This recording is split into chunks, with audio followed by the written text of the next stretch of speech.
ಸ್ನೇಹಿತರೆ, ಇದು ನವಗ್ರಹಗಳಲ್ಲಿ ಒಂದಾದ ಗುರು ಬೃಹಸ್ಪತಿಗಳ ಒಂದು ಸ್ಟೋರಿ ಸ್ನೇಹಿತರೆ. ಇದು ಅದ್ಭುತವಾದ ಸ್ಟೋರಿ, ಕೇಳಿಸ್ಕೊಳ್ಳಿ. ಒಂದು ದಿನ ಬೃಹಸ್ಪತಿ ಹಾಗೂ ಅಂದ್ರೆ ಗುರುಗೂ ಮತ್ತು ಶನಿದೇವ್ರಿಗೂ ಮುಖಾಮುಖಿ ಭೇಟಿ ಆಗತ್ತೆ. ಭೇಟಿ ಆದಾಗ ನಾನು ಎಲ್ಲರನ್ನೂ ಕಾಡಿರ್ತಕ್ಕಂಥ ದೇವ ನಾನು ಈ ಗುರುನು ಕಾಡ್ಬೇಕಲ್ಲ ಅಂತ ಮನಸ್ಸಿಗೆ ಚಿಂತನೆ ಬರುತ್ತೆ ಶನಿದೇವರಿಗೆ.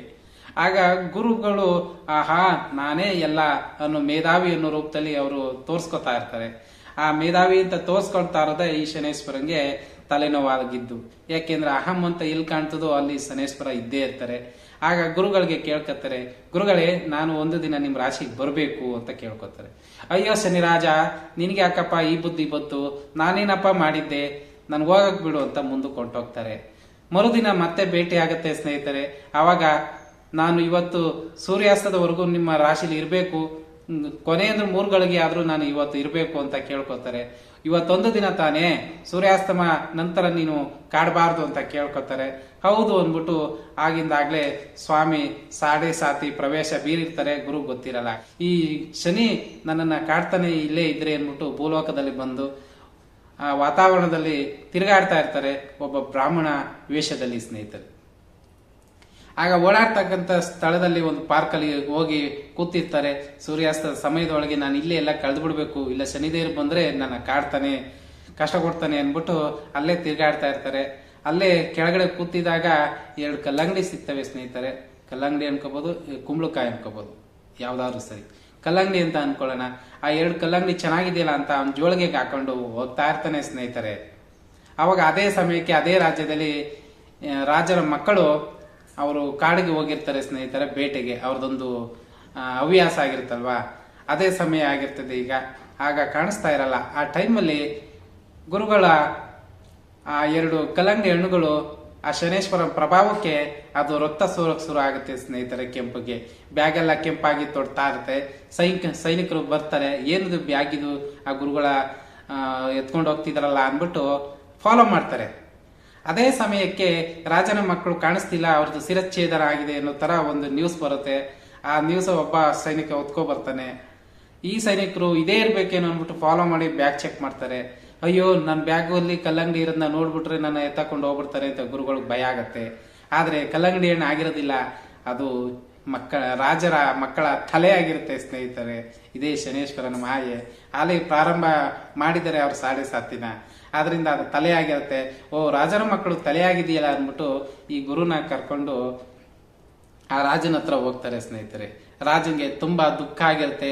ಅದೇ ಟೈಮಲ್ಲಿ ಈ ಗುರುಗಳನ್ನ ಕರ್ಕ ಬರ್ತಾರೆ. ನನ್ನ ಮಕ್ಕಳ ತಲೆನ ಕಡ್ದಿದ್ಯಾ ನೀನು ಅಂದ್ಬಿಟ್ಟು ನಿನ್ಗೆ ಕ್ರೂರ ಶಿಕ್ಷೆ ಕೊಡಬೇಕು ಅಂದ್ಬಿಟ್ಟು ಅವ್ರಿಗೆ ಶಿರಚ್ಛೇದನದ ಅಪ್ಪಣೆ ಮಾಡ್ಬಿಡ್ತಾರೆ ಸ್ನೇಹಿತರೆ. ಆಗ ಶಿರಚ್ಛೇದನ ಅಪ್ಪಣೆ ಆದಾಗ ಗುರುಗೆ ಅರ್ಥ ಆಗಿರುತ್ತೆ, ಏ ಶನಿದೇವ, ನೀನ್ ಆಲೆ ನಿನ್ನ ಆಟ ಶುರು ಮಾಡಿದ್ಯಾ, ಇನ್ನು ಏನ್ ಮಾಡ್ಬೇಕು ಮಾಡು ಅಂತ. ಅವಾಗ ಕರ್ಕೊಂಡು ಹೋಗ್ತಾ ಎಲ್ಲಿ ಶಿರಚ್ಛೇದನ ಮಾಡ್ಬೇಕು ಆ ಜಾಗಕ್ಕೆ ಕರ್ಕೊಂಡೋಗಿ ಕೂರ್ಸ್ಕೊತಾರೆ. ಆಗ ಶಿರಚ್ಛೇದನ ಜಾಗದಲ್ಲಿ ಕತ್ತನ್ನ ಅಡ್ಡ ಹಿಂಗೆ ಇಡಿಸ್ತಾರೆ. ನಿನ್ಗೆ ಕೊಡ್ಲಿ ಎತ್ಕೋಬೇಕು, ಆಗ ಏನಾದ್ರೂ ವರ ಇದೆಯಾ ಅಂತ ಇವ್ರು ಕೇಳ್ಕತ್ತಾರೆ ರಾಜನ ಸೈನಿಕರು. ಆಗ ಗುರುಗಳು, ಇನ್ನೇನು ಶಿರಚ್ಛೇದನ ಮಾಡ್ತೀರಾ, ಸೂರ್ಯಾಸ್ತ ಆದ್ಮೇಲೆ ಆದ್ರೂ ಮಾಡ್ರಪ್ಪ ಅಂತ ಕೇಳ್ತಾರೆ. ಅದ ರಾಜನ ಅಪ್ಪಣೆ ಮೀರುವಂತಿಲ್ಲ, ನಾನು ಶಿರಚ್ಛೇದನ ಮಾಡಲೇಬೇಕು ಅಂತ ಅವರು ಹೇಳ್ತಾರೆ. ಅದೇ ಟೈಮ್ಗೆ ಶನೇಶ್ವರನ ಕೃಪೆ ಹತ್ತತ್ರ ಬಂತು. ಸೂರ್ಯಾಸ್ತ ಸಮಯ ಬರುತ್ತೆ ಸ್ನೇಹಿತರೆ. ಶನೇಶ್ವರ ಬಂದು ಭೇಟಿಯಾಗಿ ನೋಡ್ತಾ ನಗ್ತಾ ಇರ್ತಾರೆ. ಆಗ ಗುರುಗಳು, ಅಯ್ಯೋ ಶನಿದೇವ, ನಿನ್ನ ಲೀಲೆ ಹೇಗಪ್ಪ, ನೀನು ಶಿಕ್ಷೆ ಈಗೆಲ್ಲ ಕೊಡ್ತೀನಿ ನನ್ಗೆ ಗೊತ್ತಿರ್ಲಿಲ್ಲ ಕಣಪ್ಪ. ನಾನು ನನ್ನ ಕಾಡೋದೇ ಇಲ್ಲ ಅಂತ ಅನ್ಕೊಂಡೆ, ನನ್ನ ಅಹಂಕಾರದಲ್ಲೇ ನಾನು ನಡೆದೆ. ಆದ್ರೆ ನೀನು ಕಾಡೋ ದೇವ್ರು ನೀನು ಅಂತ ನಾನು ಅನ್ಕೊಂಡಿರ್ಲಿಲ್ಲ ಕಣಪ್ಪ, ನಾನು ಪಾರ ಮಾಡು ಅಂತ ಕೇಳ್ಕೊತಿರ್ತಾನೆ ಈ ಗುರು. ಅವಾಗ ಶನಿದೇವ, ಇನ್ನು ಸಮಯ ಬಂದಿಲ್ಲ, ನಿನ್ ಸಮಯ ಆದ ತಕ್ಷಣ ನಿಂದೆಲ್ಲ ಸರಿ ಹೋಗ್ತದೆ ಅಂತ ಶನಿದೇವರು ಹೇಳ್ತಾ ಇರ್ತಾರೆ. ಹಾಗೆ ಅಬ್ಸರ್ವ್ ಮಾಡ್ತಾ ಇರ್ತಾರೆ ಕೂಡ. ಅದೇ ಸಮಯಕ್ಕೆ ಸೂರ್ಯಾಸ್ತ ಆಗತ್ತೆ. ಇನ್ನೇನು ತಲೆ ಕಡಿಬೇಕು. ಆ ಟೈಮ್ಗೆ ಆ ಶನಿದೇವರ ಕೃಪೆಗೆ ರಾಜನ ಮಕ್ಕಳು ಹಿಂದಿರುಗ್ತಾರೆ ಸ್ನೇಹಿತರೆ. ಎಲ್ಲಿಗೆ? ರಾಜ್ಯಕ್ಕೆ. ರಾಜನ ಹತ್ರ ಹೋಗ್ತಾರೆ. ಆಗ ಅಪ್ಪಾಜಿ ಅನ್ಕೊಂಡು ಹೋದಾಗ, ಹೇ ಮಕ್ಕಳೇ, ನೀವು ಜೀವಂತವಾಗಿದ್ದೀರೇ, ಅಯ್ಯೋ ಬಡ ಬ್ರಾಹ್ಮಣರಿಗೆ ನಾನು ಶಿರಚ್ಛೇದನ ಅಪ್ಪಣೆ ಕೊಟ್ಟನಲ್ಲೋ, ಅಯ್ಯೋ ದೇವರೇ ಅಂತ ಮತ್ತೆ ಮಂತ್ರಿಗಳಿಗೆ ಅವನ ಶಿರಚ್ಛೇದನ ಕ್ಯಾನ್ಸಲ್ ಮಾಡಿ ಅಂತ ಹೇಳಿ ಕಳಿಸ್ತಾರೆ. ಅವರು ಕ್ಯಾನ್ಸಲ್ ಮಾಡೋಷ್ಟಲ್ಲೇ, ಅವ್ರು ಓಡ್ ಬರೋಷ್ಟಲ್ಲೇ ಇವರು ದ್ವಾರ ಬಾಲಕರು ಅಂದ್ರೆ ರಾಜನ ಶಿರಚ್ಛೇದನ ಕಡಿಯುವಂತ ಆಳುಗಳು ಕೊಡ್ಲಿನ ಮೇಲ್ ಎತ್ತುತ್ತಾರೆ ಸ್ನೇಹಿತರೆ. ಆಗ ಎತ್ತಿ ತಲೆ ಮೇಲೆ ಹೊಡೆಯೋಷ್ಟರಲ್ಲಿ ಅದು ಹೂವು ಆಗ್ಬಿಡುತ್ತೆ ಸ್ನೇಹಿತರೆ. ಅವಾಗ ಹೇ ಶನಿದೇವ, ಕೊನೆಗೂ ನೀನು ಕಷ್ಟದಿಂದ ಬಿಡುಗಡೆ ಮಾಡಿದಿ ಅಂತ ಖುಷಿ ಪಡ್ತಾನೆ. ಆಗ ರಾಜನ ಹತ್ರ ಕರ್ಕೊಂಡು ಹೋಗ್ತಾರೆ. ಹೇ ಬಡ ಬ್ರಾಹ್ಮಣರೇ, ತಪ್ಪಾಯ್ತು ನಮ್ಮಿಂದ ತಪ್ಪಾಗಿದೆ, ಕ್ಷಮಿಸಿ ಅಂತ ಅವ್ರಿಗೆ ಏನೋ ಕೊಡಬೇಕು ಆ ಹಣ ಐಶ್ವರ್ಯನ ಕೊಟ್ಟು ಗೌರವ ಕೊಟ್ಟು ಕಳಿಸ್ತಾರೆ ಸ್ನೇಹಿತರೆ. ಆಗ ಮತ್ತೆ ಶನಿದೇವ ಗುರುಗಳು ಭೇಟಿ ಆಗ್ತಾರೆ.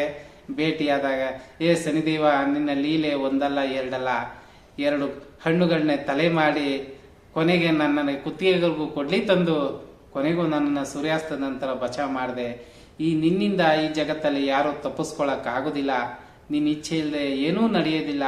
ಗುರು ಅಂತಕ್ಕಂಥ ನನ್ನನ್ನೇ ಕಾಡಿದ್ಯಾ, ನನ್ನಿಂದ ಮಹಾ ಅಪರಾಧವಾಗಿದ್ರೆ ಕ್ಷಮೆ ಇರಲಿ. ಆದರೆ ನನ್ನಲ್ಲಿ ಇರ್ತಕ್ಕಂಥ ವಿದ್ಯೆ ನಿನಗೂ ಕೂಡ ಧಾರೆ ಎರಿತೀನಿ ಅಂತ ಗುರು ಖುಷಿಯಿಂದ ಶನಿದೇವರಿಗೆ ಅವರಲ್ಲಿರ್ತ ಕೆಲವು ವಿದ್ಯಾಶಕ್ತಿಗಳನ್ನ ಶನೇಶ್ವರನಿಗೂ ಧಾರೆ ಎಳಿತಾರೆ. ಆಗ ಅದರಿಂದ ಶನೇಶ್ವರನ ಒಬ್ಬ ಜ್ಞಾನಿ ಅಂತನೂ ಕರೀತಾರೆ ಸ್ನೇಹಿತರೆ.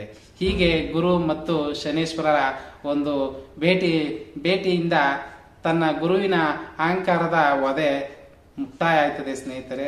ಇದರಿಂದ ನೀವೇನ್ ತಿಳ್ಕೊಳ್ರಿ, ಜಗತ್ತಲ್ಲಿ ನಾನು ಏನೇ ಮಾಡ್ತೀನಿ, ನನ್ನಲ್ಲಿ ಎಷ್ಟೇ ಅಹಂ ಇದೆ ಅಂದ್ರೂ ಒಂದಲ್ಲ ಒಂದು ರೂಪದಲ್ಲಿ ನಮ್ಮ ಅಹಂಕಾರದ ವಧೆ ಆಗೇ ಆಗುತ್ತೆ ಸ್ನೇಹಿತರೆ.